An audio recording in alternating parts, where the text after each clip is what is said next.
Hello and welcome to Sparkle and Chill. I hope you're doing well today. It is Saturday after a long week. I don't know about you all, but I am thankful it is Saturday. Today I'm working on my little, I covered this up because what I kind of want to do is I want to get this side done and then do this side and then do the head as the last square. And I don't know what I'm going to get done tonight on this. Hopefully I'll do some with you guys and some I'll probably do on my own, and then I'm hoping to like do this section here tomorrow as the final on this. It's turning out really cute. I am finding that it's so I haven't, this is a Make Market kit and I hadn't done one before, this one, and I gotta say I'm not thrilled with the glue and the what do you call them, the circle markers, the circle guides. Yeah, circle guides, that's the word I was looking for. I'm not real thrilled with it. You can't move the drills very well once they're placed. They're there, and they don't, they kind of slide off the, you don't see it so much when you turn off the light table or the light box, but while the light box is on, that's all you see is that they're not placed quite properly, and it's really hard to get them on there the way you want to. So that's my one reservation on this. I have liked the kit. I haven't used this pin, and I don't think this pin is going to be the, this has a bigger, I wonder if one of my littler ones would fit in this. Let's see if one of the smaller ones will fit in. Push one. This one's threaded. Let's try this one, but I don't have a single. Let's try this and see if it fits. I think I would like to get one that I don't think this is going to fit. Nope, it's too big. Darn, because that one is just too the top is too wide. The drills don't fit in it right, so it doesn't seat them right.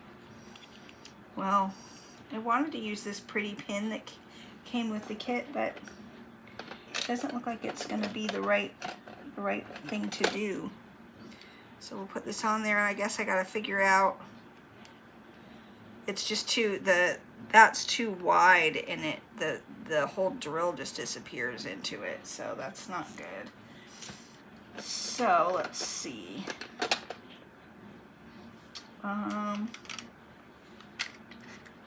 Sorry about this. I should have been ready before I started, but I hope you guys are doing well. I had an eventful day yesterday. I'll tell you a little bit about once I get going here. Maybe I'll try this new one. It's got a nice slender. This is my new one. I got this. It's a little thicker than I care for. And I am going to have to turn this just a little bit. Does that? Okay, let's do that. Okay, let's see if this works. Let's see how this works. Yeah, that wasn't on there. These. So yesterday, so everybody knows, because I talked about it recently, that I started a new job on October 7th. And yesterday I got let go. And honestly, I was working really hard at it, but I needed another.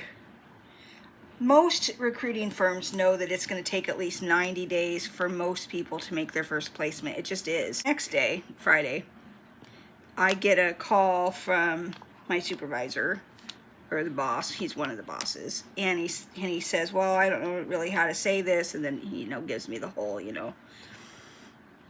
we really like you and blah blah blah, right? Which they do, and I liked them too. I mean, I know that it's just an unfortunate circumstance, and they have a certain metric you have to make within a certain time, but I've been doing sales long enough to know that I've seen that you don't know what a person's capable of for at least 90 days, unless they're horrible, unless they can't get anybody on the phone, right? And I'm not horrible. I know that. I'm pretty good at what I do. I was just trying to learn a whole new system that didn't completely make sense to me. So maybe it's just the wrong fit, right? They do it differently. I don't really have hard feelings because, I mean, I'm frustrated because, you know, I kind of counted on this being a job, you know, because I was working really hard at it. But, you know, what are you going to do? You can't, there's really nothing you can do when they've made a decision, even though it doesn't make sense to you. You kind of have to, you know, it's not like they're going to go, oh, yeah, we made a mistake, you know. They have made a mistake. They totally have. And I can say that because I'm confident in my own skills. And I know that had I been given another 30 to 45 days to prove myself, they would have been, oh gosh, we hired the right person. But because they didn't give me time to figure out exactly how to maneuver with, it was kind of like learning through a fire hose instead of a garden hose, you know what I mean? Because they threw so much at you. And yes, I'm an experienced recruiter, and the vast majority of the people that I've put in place are still where I place them. I'm good at my job. And I'm, you know, and they even said I was good. People make decisions based on their own ideas, and they've been doing it for many years. But, you know, I ran my own agency for 3 years, and I understand recruiting, and I understand people. So another position will come up that will be good. I know it. It's just a matter of time. I'm not quite sure what I should do. And the funny thing is that I had just bought diamond paintings last week, so I'll be getting a haul that I probably wouldn't have got if I had known I wasn't going to have a job, but that's all right. I figure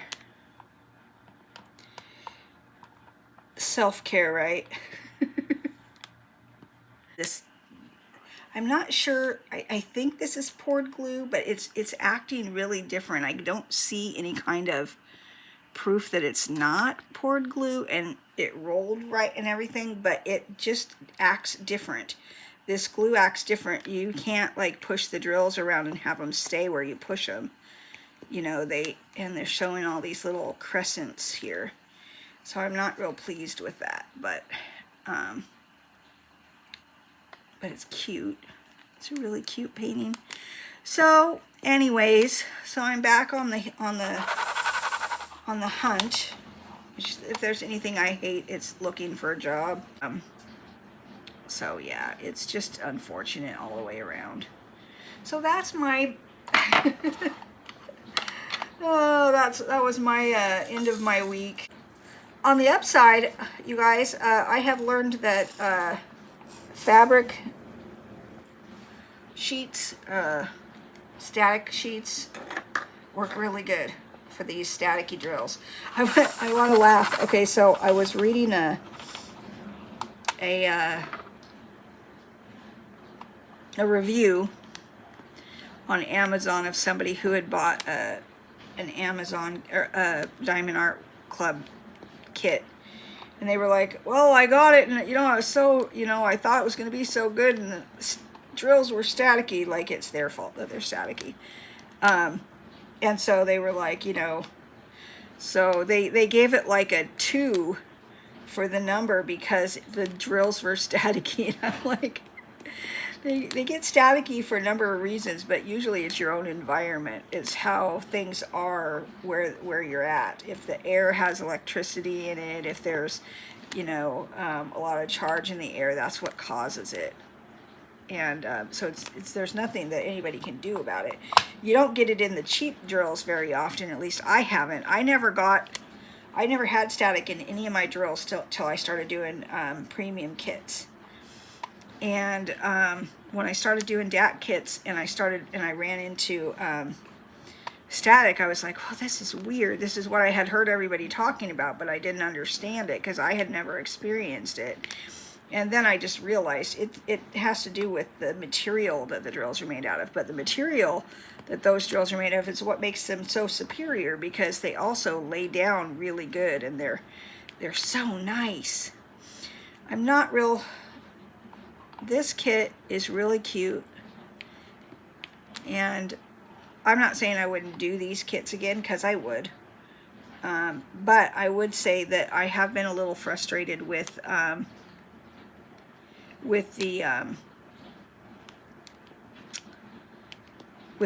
glue on this. It's sticky, but it's so it just doesn't it doesn't give you any give, if that makes sense.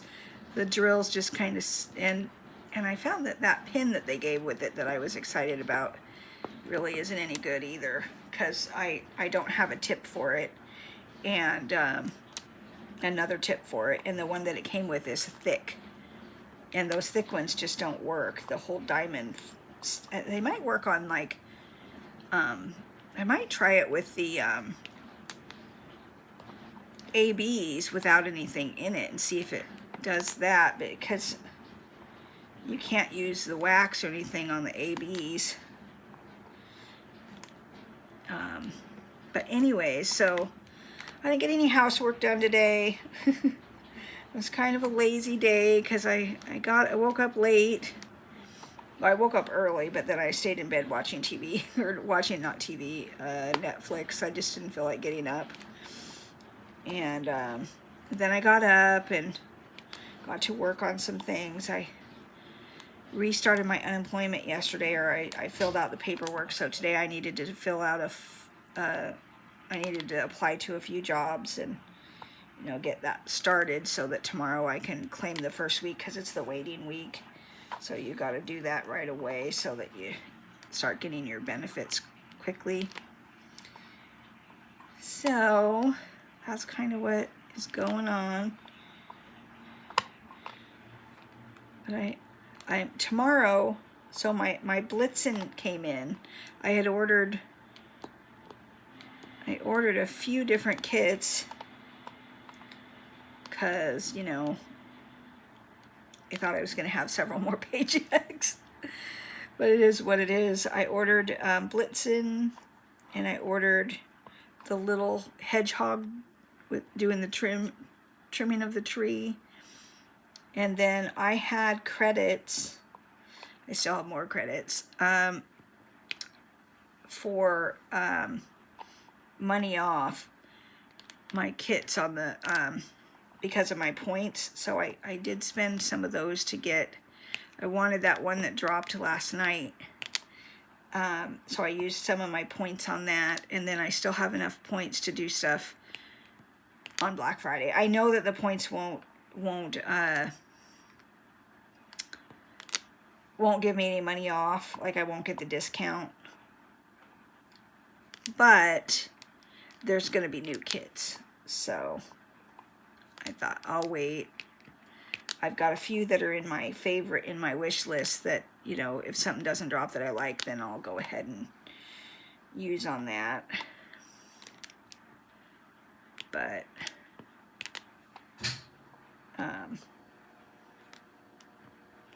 yeah, it's kind of funny. But and the kits are coming really fast. Like, they came last week's kits that I ordered them on Saturday morning, and I had them by Thursday. That's pretty fast for, you know. And then so I'm hoping, so tomorrow I've got to get things settled in my apartment here so that I can unbox Blitzen and then kit it up. I think I'll do 2 videos. I'll do the unboxing, and then, you know, I'll pause and get things ready, and I'll do another video of the kitting up. And then I may even do one putting drills down, but it might wait till the next day depending on how much I get done. I haven't, my videos, I have one video that needs to be uploaded. Well, it's been uploaded, it just doesn't got, I haven't put my description and that stuff down yet. It's just been uploaded, and so I'm going to get that done tonight, when I get done with this. And then it should drop in the morning, and then I'll get this one ready probably by the next day. now that I'm not overly worked. That was the other thing. That job was doing diamond painting videos really difficult because I was so tired. You know, have you ever had a job that like you're done at the end of the day and you're just tired? In fact, I don't remember what day it was. It was Wednesday or Thursday. I went into my bedroom, and I have an eye condition, so I have to put 2 different eye drops in my eyes at night and in the morning. And so I put the first drops in, and I laid down on my bed, and I had YouTube on my tablet, and I laid down on my bed. I had the lights on and everything, and I fell asleep, and I didn't wake up till morning. I was so tired. The lights were on, and I slept all night. I mean, normally I think I would have woke up in the middle of the night and went, why are the lights on? But I woke up at like 6 o'clock in the morning. I was like, oh my gosh. I like actually slept through the lights being on.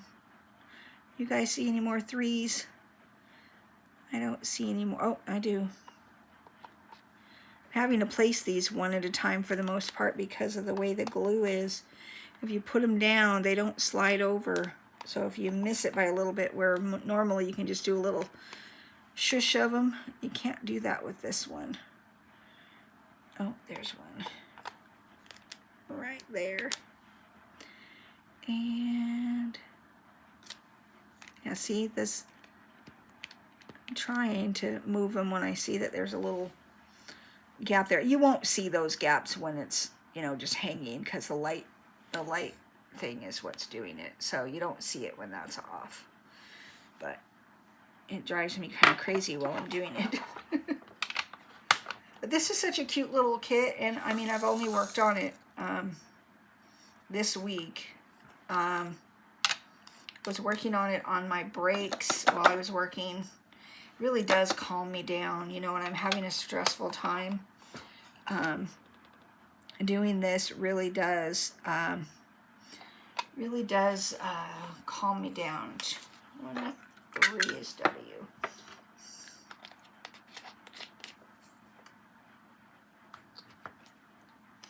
23, right? Yeah. This legend is kind of crazy. They did it.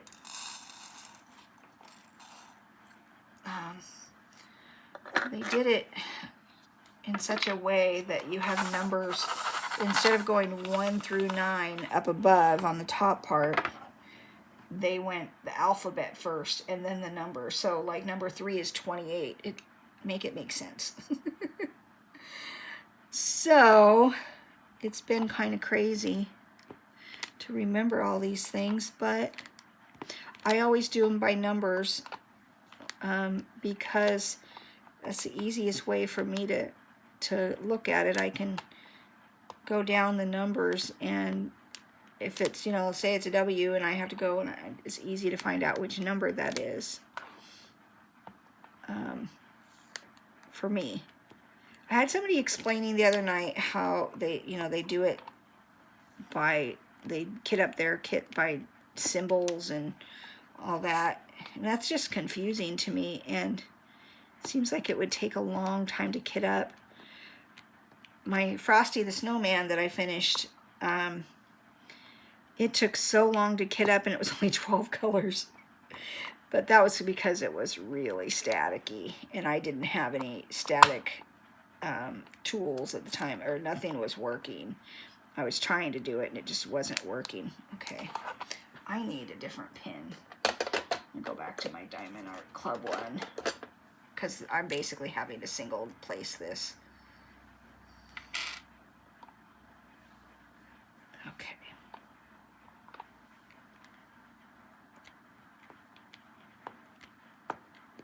But then this one's getting too much.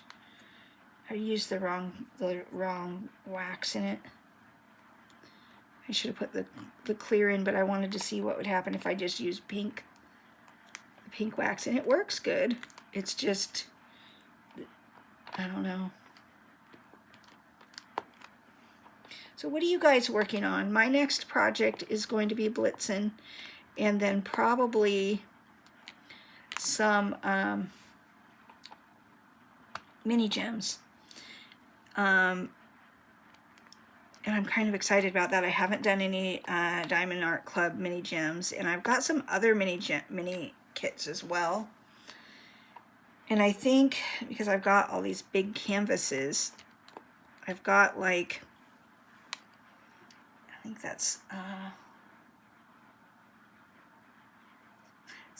12, 14, 15 of the bigger kits. So I'm not getting any more kits after I get through, after the Black Friday thing. Number one, I just don't have the money for it right now. But number two, I have enough big kits that it's going to keep me busy all year. I wanted the 2 Christmas ones, and there's another Christmas one I almost got when I did my order today, but I wanted to save some of those points for the drop. And yeah, I wish that I could have gotten it, but I want that snowman in the penguins. But I just did a snowman, so I'm like, no, I don't need to do that. I just did a snowman. And it wouldn't be something I would do this year anyways. So I'm like, I'm sure there's going to be a cute snowman next year. You know what I mean? It's like, it's kind of a given that somebody's going to do a snowman at Christmas time or in the winter. So I was like, no, we will wait till next year when things are better. And yeah, so that's what I'm doing. I'm just waiting. But I ordered, the one I ordered this morning was that rose-colored glasses bunny rabbit. It was so cute. I saw somebody, who was it that did the review of it, the sneak peek? I saw somebody on the sneak peek and I was like, oh, I want that. It has so much fun detail. So it's not just, it's going to be a really fun kit to do because there's all sorts of stuff going on in it. So like each square you do is going to be having fun stuff. You know, it's not just the bunny that's cute. It's got all these fun leaves and stuff like that. So I think it's going to be a really fun kit to do. Not to mention that it's really cute as well. But it was a big one, and I've been staying away from the super big ones because I have 2 really big, or 3 of the big ones. Because people, I don't understand space sometimes. I see inches and I think, oh, that's not going to be very big, and then I get it and it's huge. Like Sneaky Cat. Do you guys know how big Sneaky Cat is? And it was on sale for like $47. I couldn't pass it up. Plus I used a 15% discount code. And so it was like I couldn't not get it because I got it for like $40, and then I didn't realize how big it was. I don't know if it was that I just didn't check, but it's humongous. It's going to take me forever to do, which is actually not a bad thing. Somebody was asking this morning on, I think it was this morning, on the Diamond Art Club VIP group, and they were asking, you know, is this too long for it to take you to do a diamond painting? And I was like, no, it's not. There isn't such thing as something taking you too long when it comes to diamond painting. You know, if it takes you longer, it takes you longer. There's no right or wrong way. There's no speed you have to go. I personally like to go slow because 1, your pictures turn out better, and 2, you know, you're not spending as much money, you know, because you're still working on a kit. And so there's no reason to hurry through. If it takes you, you know, I've seen people that it takes them like a week or 2 weeks to get through these big paintings, and the only thing I can think is they've got to have an awful lot of time. You know, they must be, you know, stay-at-home moms. But even stay-at-home moms, where do you find time? I was a nanny for 20 years, you know. And I'm telling you, I didn't have time for diamond painting while I was chasing kids around. But it's different when you're parents. You can, you know, do things a little different than when you're the nanny. When you're the nanny, you can't really do your own thing. You're there specifically for a reason. But I would think as a parent, I would be pretty much the same way, where I'm pretty hands-on with the kids and not necessarily entertain them the whole time, but kept them busy. We did a lot of going out and doing things, like we had zoo passes and stuff like that. So at least twice a week we went to the zoo, which people are like, you went to the zoo twice a week? Didn't you get bored? No, because when you got little kids, you know, that are under the age of 5 or 5 and under, the zoo is just fun no matter if you go for an hour or you go for the day. And we always went for like just a couple hours, and we'd pick a section of the zoo we wanted to go to, ask the kids, what animals do you want to see? And then we'd go and see those animals. And that's the section we would do. We'd look at the little map and we'd say, you know, what do you want to see today? And if they wanted to see polar bears, then we went and did that section of the zoo. And if they wanted to go see elephants, we went to that area. I mean, it's just pretty simple when you've got a pass. And they love to ride the train. So because we didn't pay to get in, at least once a week I was riding a train with the boys, and they loved it. I mean, it was the highlight of the trip, was to go in that and eating at the African cafe. They loved to do that, you know. So I say, when you've got kids, one of the biggest and best things you can do is get them out of the house. You know, when we were kids, our parents just threw us out of the house. They just said, go play. They didn't want to see you. Go play. Then you could have lots of time to work on your diamond artwork if you had your kids outside. That's how it was back in the day. The moms would send you outside and not let you in till they were good and ready to let you in.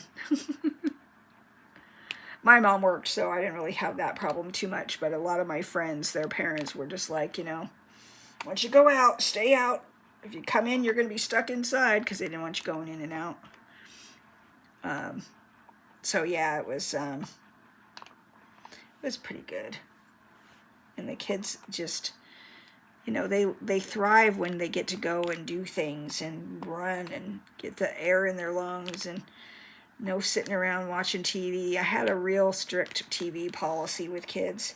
Some of the kids, so when I was first a nanny, my first I babysat, basically nannied, for the kids that lived next door to me when I was in high school.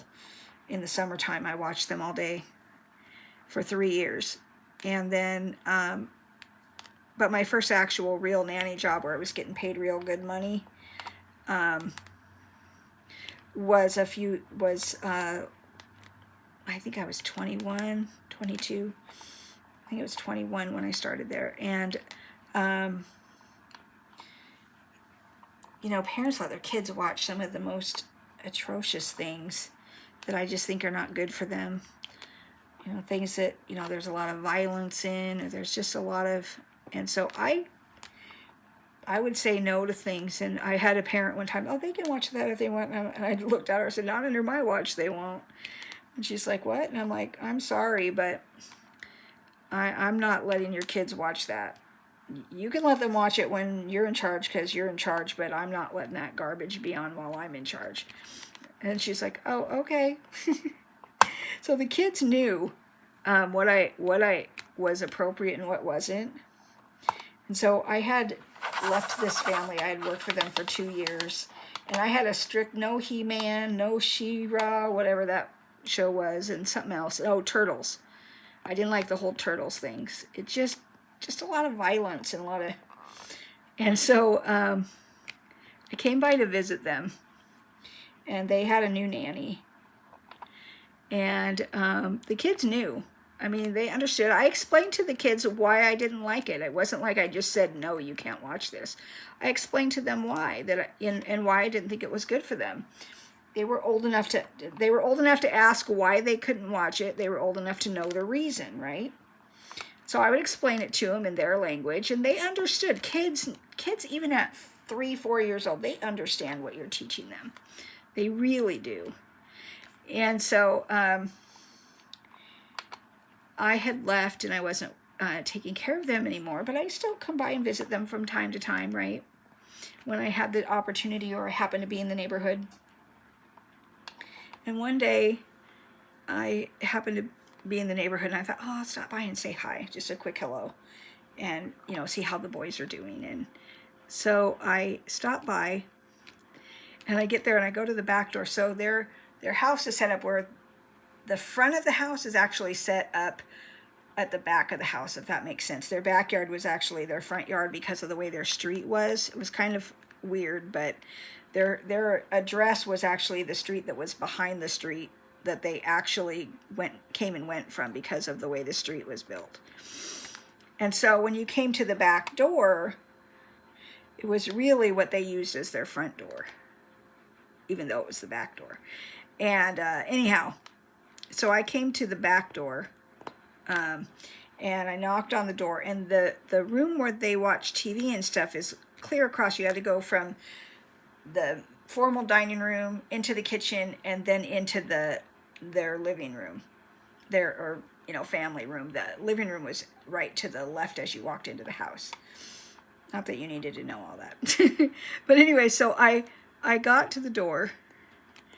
I knocked, and the boy, they came running to the door, and little Michael, he sees that it's me, and instead of running to the door like his brother Andrew did, he does an about face and runs into the TV room before they open the front door. And I'm like, where'd Michael go? And Andrew says, oh, he went to go change the channel because we're not allowed to watch turtles. I hadn't taken care of them for a year, and they still knew that I did not like them watching that garbage, and they knew why. And so it was so funny. And he ran and he turned off the TV, and I'm like, what were you doing, Michael? And he's like, and then I'm like, were you watching TV that really isn't appropriate for children? And he's like, yes. It's so great that children actually learn what you teach them. You know what I mean? If you teach your kids things, they know right from wrong. They know, and it's not like, their parents didn't have a no on it. Their parents didn't care that they watched that. I cared because I don't like kids watching that stuff. It's not good for them. And I didn't want to be around it. I didn't want like the kind of play it caused them to do. Kids mimic what they see. And when they're watching total garbage, it's like garbage in, garbage out, right? But anyways, I just think it was kind of funny that he remembered. And it had been quite some time. At least a year had passed since I'd been, actively taking care of them. And he knew. And I loved it. So, anyways. So I'm contemplating what kind of jobs to go looking for. I don't know. I know I'm not going to, I can't even say I know what I'm not going to do because I really don't. I just have to have a job.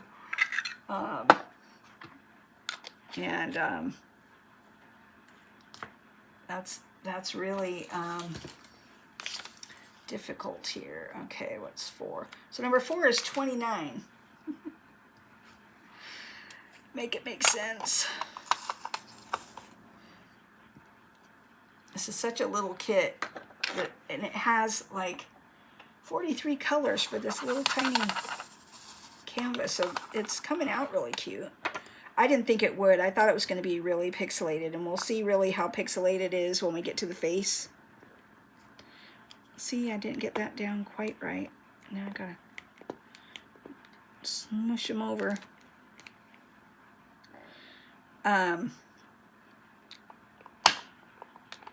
But so I'm not quite sure if I'm 100% sold on Make Market. I like them for the price. I think they're good. I don't think they're great quality, but I think for the price, they're good quality. You know,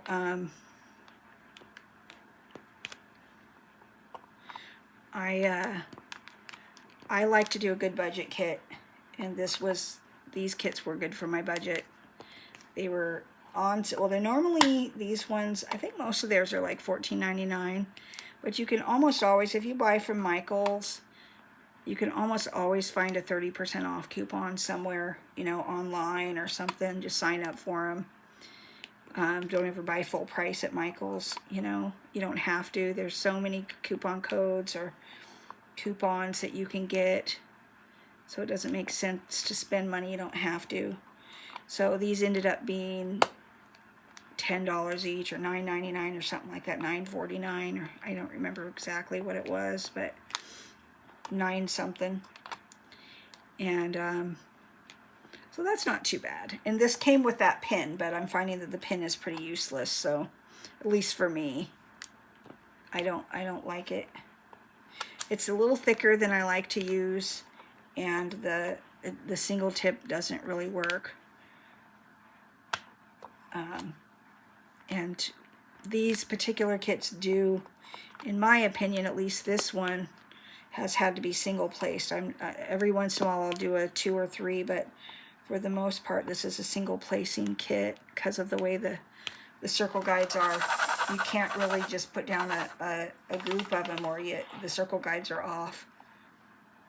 So that's kind of a bummer. But this has so much confetti that it's not like I wouldn't be doing that for the most part anyways. This is very high confetti, which I like. You know, I just finished the Frosty the Snowman. I'm going to have that video up probably just before this one. Yeah, it's ready to go. I just have to get the description on it. The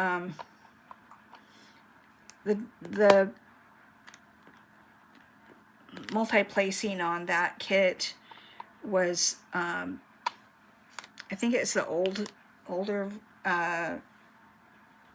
rendering, and so the drills didn't, they bunched up. Sometimes they were too tight. So I'm hoping these other kits I got are newer that I've had, because my very first Diamond Art Club kit was the Bird of Joy by Peggy Collins, and oh, it was so nice. I mean, I hadn't worked on such a nice kit where everything just, it was just wonderful. It was so fun to work on that kit. Everything just, they were just so nice, and they just all lined up so nicely. It made me look like a really good diamond painter. It was just really good quality canvas and drills, and it was a joy to work. No pun intended for Joybird, but I mean, it was, or Bird of Joy. And I loved it. And then, you know, I went and then I had the same experience with the potted, what do you call them? Potted succulents, which was really nice. And now it's just like, and then going back to these, I mean, it's kind of funny because there was this person on a Facebook group, and she was like, I'll never do anything but a DAC. And I was kind of like, okay. Not everybody can do that, and I'm certainly not going to go to where all I do is DAC. I mean, there's other kits that are nice that I'm going to do. You know,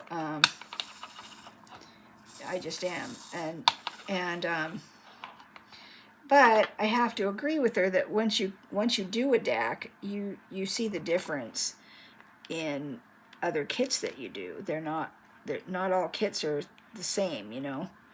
The quality is very different in a lot of them, and some of them the quality is really bad, and other times, in the last my iris painting, it had fairly good drills mostly, but when I did find bad drills, I wanted to address that in my video. I was like, they were really good drills, and then I'm like, I was finding broken ones. So that was kind of contradictory. what I wanted to say was that the drills were mostly really good, but when I found them as trash, they were broken drills. They weren't just like, you know, they had a little extra plastic on them or something. They were broken. Like, if you accidentally placed one, you saw it right away and you had to take them off because they just looked bad. And I found some of that on this one as well. I found a few that I put them on and then I look and I'm like, oh, that's misshapen because it's got a crack or a break in it. So that's something to, you know, look out for when you're doing these kits. You know, any kind of, and you know, these are nice. This is a nice kit. There's nothing wrong with it. It's just not in the same caliber. But of course I didn't spend $50 or $25 on this either. So you kind of have to, I'm one that, you know, when I started this my first kits that I got were given to me by a friend because I was home dealing with cancer and not having any energy, but bored stiff. And I was talking to my friend one day on the phone. She'd called me and she's like, how are you doing? I'm like, oh, I'm all right. I'm just, you know, I'm just bored stiff because I couldn't work and I was tired and I didn't want to just sleep all the time and wanted to do something, you know, but I was just bored. And I was really tired. And she's like, oh, I have just the thing. And I'm like, what? And she's like, I'm going to send you something. And she didn't tell me what it was. And she sent me a set of Amazon diamond paintings that were, all of them had butterfly themes. And so I loved it. You know, I did the first one, and I did the first one in sitting on my couch. I was using baggies to kit them up. I didn't even know there was the word kitting up, or, you know, that there were things that you could use to kit them up. I was just using little snack bags, you know, little Ziploc snack bags. And I didn't even know that diamond painting was on YouTube. You know, I was just doing the paintings and getting through treatment and all that good stuff. But the paintings were really important because they really kept my mind occupied, kept me busy. And then I found them on Amazon and I started buying them, you know, different ones. And then yeah, that's kind of just how I got started. And then when I you guys will laugh. Then when I did start watching, I did find them one day online. I found them online, and there were these people talking about storage and buying extra drills and all this stuff, and I was and buying, you know, trays and all this stuff. So everybody's like buying all these extra things, and I'm like, well, why are they buying all this extra stuff? They come with everything you need to get it done. You know, the little green boat, the little pink pin, and you're good to go. I didn't know, I didn't understand, but I was talking to my friend, and I'm like, I don't know, people spend an awful lot of money when they give you everything you need to do the kit in the kit when you buy it. And I was just like, I couldn't understand why people were spending all this money. And then that's the only two.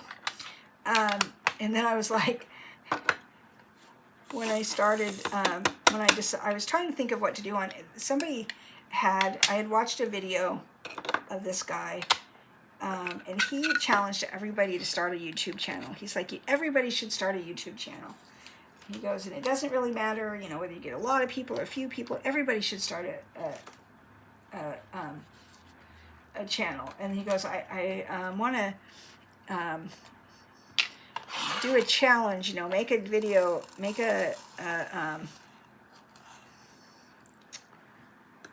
start a YouTube channel. So I did. I can't remember which one. I think I have another channel. It's called A Work in Progress, and it only has like 10 videos on it, and I think maybe 3 to 10 subscribers, and I haven't posted on it in a really long time. What? Yeah, 3 is C. And so I started doing it. I didn't really know what to do, and I started doing the channel, and I kind of went through kind of where I was at that point. I was really fresh from being in remission from my cancer, and I had a lot to say about that then, because I was still in the thick of it. And you know, a cancer diagnosis is probably one of the most jarring things I think that happens to a person, if it happens, because it's just, you know, we all hear that word and we kind of go, you know, it's that punch in the gut punch kind of thing, right? And so I was kind of like, you know, I'm not sure I want to really talk about all this, but there was important things that I felt like people should know, you know, and part of that is, you know, your doctors aren't always right, and in fact, oftentimes they're flat out wrong, and so you have to be able to be your own advocate, and you need to, you need to be your own advocate when you know there's something wrong, and you know that there's something wrong, and your doctor's telling you you're fine. Get a second opinion, you know, because they can be wrong, and their being wrong, oh gosh, there's a bunch of them there, and their being wrong could cost you your life if they don't investigate or they don't do the right things. I was told, so I started going to the doctor so I got diagnosed in April. I think it was October, November, December, January, February, March, April. So 7 months. I think it was 7 months of going back and forth to doctors, or to one doctor, my doctor, and being dismissed because I had just been diagnosed with diabetes. So she's like, it's probably, you know, she kept, you know, saying things were because of the diabetes, but I was having pain in my back, like major pain, and it would sometimes subside, and it didn't hurt like when you pushed on it. So like she'd go to push on it to try to get a reaction from me, and it wouldn't give the reaction, and I'd go, but she didn't do any tests, no blood tests, no x-rays, nothing. She didn't do anything. She just basically rolled her eyes and thought I was a hypochondriac. But I kept coming back, and I kept saying there is something not right, and I was so tired, people. Oh my gosh, I was so tired. I've never been so tired in my life. I was tired all the time. And finally, a friend of mine said to me, you need to get a second opinion because there's something definitely wrong. And I'm like, I've gone to the doctor. And she goes, I know, you just need to go to a different doctor, or you need to go to the ER. I'm like, I'm not going to the ER. And I was like, yeah, that's a bit extreme to go to the ER. He's like, why? You've been in pain for months. You've been tired for months. Something is off. You need to figure out what it is. And so it was the next day, and maybe about a week after that conversation, and I was at Safeway, and that's a grocery store here in our area. I was at Safeway, and I was at the cash register, and this was pretty funny. I was at the self-checkout, and I put my money in, I did the whole thing, and then I left my bag of groceries sitting there on the thing. I went and sat down. I knew there was a place to go sit down, but I was about to pass out. And I walked over to they have a little cafe type area, and I walked over to that little cafe area, and I sat down to catch my breath, and I was worried I was going to pass out, and I flagged down one of the workers, and I said, I think I might be having a diabetic episode, but I'd never had one, so I wasn't quite sure. And so I said, could you possibly get me some orange juice, and I'll pay for it in a few minutes. So he went and got a little bottle of orange juice, and brought it to me, and that seemed to work. It seemed to, you know, give me, and I hadn't eaten all day, so I thought, oh, I probably just, it was about 3 o'clock in the afternoon, and I hadn't eaten anything. I'd drink water, but I hadn't eaten anything all day. And so I'm like, oh, it's probably just the fact that I haven't eaten, and my blood sugar dropped, you know. And so that's what I chalked it up to. It's just low blood sugar, no big deal. And then I told my friend about it. He's like, you need to go and get this checked out. There's something wrong. And I'm like, it's just low blood sugar. Even my doctor had said probably what I was dealing with was the learning how to deal with the diabetes, and the fact that I hadn't eaten for a long period of time, which obviously, for people who don't know, that's really not a huge deal for a diabetic. It's just you have to monitor things. Not eating for a while, your body will kick in and release sugars that are in your body. But so I was like, oh, it's probably just low blood sugar, you know. So I didn't think too much about it. But the next day, a day after, it happened again when I was at home, where I thought I was, and I live alone, so I'm like, if I pass out at home, I'm just going to be out until I wake up. You know, there's nothing to do about that. And so then I thought, oh, I'm fine. I'm just overreacting. And then I was on a Zoom meeting. At the time I was working as a recruiter, and I had my own recruiting firm, and or I was a solo recruiter. And every Monday, I had a meeting with some other recruiters that I had met in a training that I went and took, and we did an accountability class that we kind of joined together after that class. It was about 6 of us, and so I got on a little early, and so did one of my friends, and we were both just kind of chit-chatting before everybody else got on. And she says, Kimberly, are you feeling okay? You don't look like you feel too good. And I'm like, oh, I'm fine. I've been a little under the weather, but I'm all right. And it was a Monday. I didn't have a bunch of interviews lined up. And so I got off the phone, and I'm like, she noticed I didn't look good on a Zoom call. Now, if you know anything about Zoom, which most of you probably do, and my lighting in my room isn't very good where I do the meetings and whatnot, I'm like, if she can see that I just don't look good with poor lighting and all this, there's probably a problem. So I decided to do what my friend said, and I got in my car and I went to the emergency room. And then I got to the emergency room, and fortunately, because the emergency room where I live, probably where anybody lives, is usually pretty busy. It's usually just pretty busy and hard to, I mean, you get there and you have to wait for hours, and I was like, oh, Lord, please let me get in and get out and be done, you know, let them give me some medicine to make me feel better, you know. I just thought I had maybe a kidney infection or something that was causing it, because I had the pain in my back. And I go in, and there was only 2 people in front of me.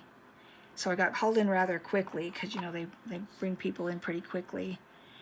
And you know, when the room's in back, or, you know, they'll move you in so that you're waiting on queue. And so I get in there, and I happen to go to this little area that is right behind the nurse's station, or the check-in point there.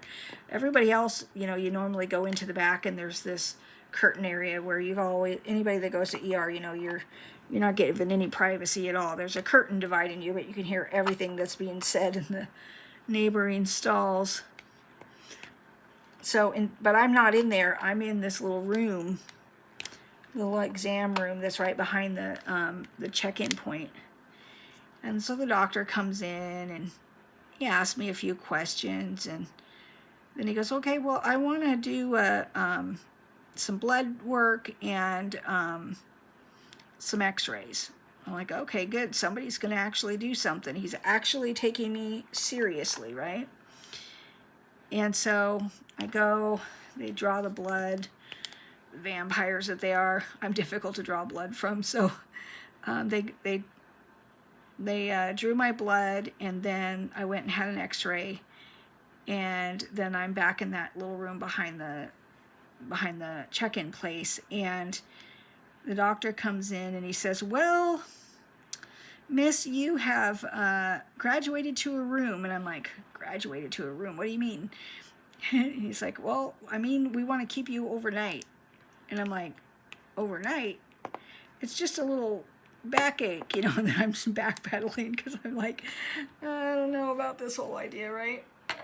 And long story short, that started a 9-day stay and a diagnosis of non-Hodgkin's lymphoma.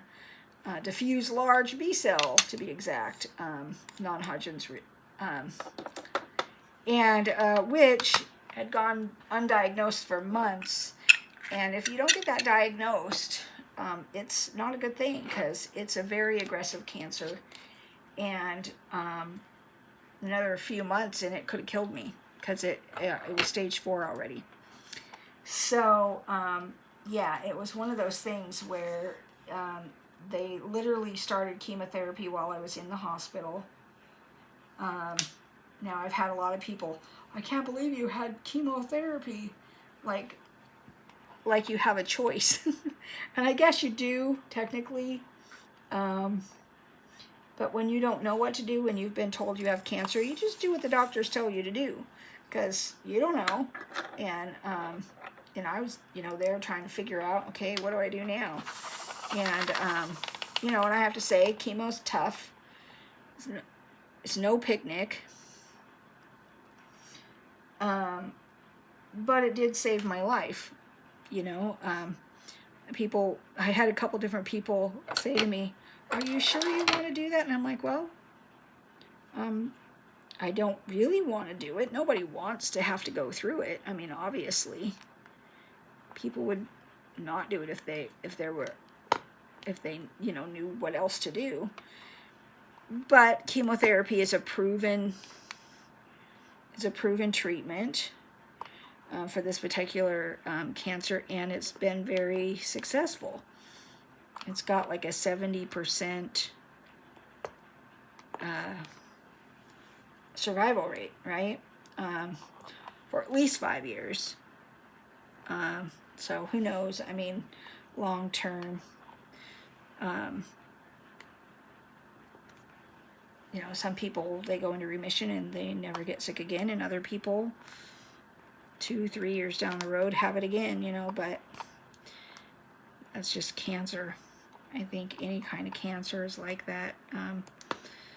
You can get what you think is a cure, and it's not. I had what they call a complete response, which I'm told means for the most part they don't think it's going to come back, but they still check you every 3 to 6 months. I'm at 6-month intervals now. It was every 3 months, and then once you're doing really well and you get past the 2-year mark. My 2-year mark, I was really confused about it because they were saying I was at my 2-year mark, and I'm like, I'm not at 2 years, because it was in April that April of 2023. But they count from the day that you, that they diagnose you, not the day that you were said you're in remission, which I thought was interesting. So 2 years is, if your treatment took 6 months, it's still like a year later that they say it's 2 years, or a year and a half later that they say it's 2 years. Just depending on things, which I think is interesting. But anyways, that's kind of what got me into diamond painting. Not that I meant to tell that story. It's kind of come out. It's been a long week. I've had a lot. of thinking. And, you know, here's the thing, that I'm a believer, and I believe that, you know, no doctor can tell you how long you have. Only God can do that. They can make a pretty good guess based on what you have, you know, most people, but God can heal you, and he can use the doctors to do it, or he can do it all on his own. He could do it all on his own no matter what, but sometimes he chooses to use the doctors to heal us. So, you know, it was a hard thing to go through, but at the same time, I learned a lot about myself that I wouldn't have learned any other way. One, that my faith was secure, that I had real faith in God, and I was not afraid. It wasn't, you know what I mean? I was leaning on the Lord every day and reliant on the Lord every day. And I think when we are, you know, if you're a Christian and you've never gone through hard things, which most Christians have gone through hard things, I think it happens just as part of our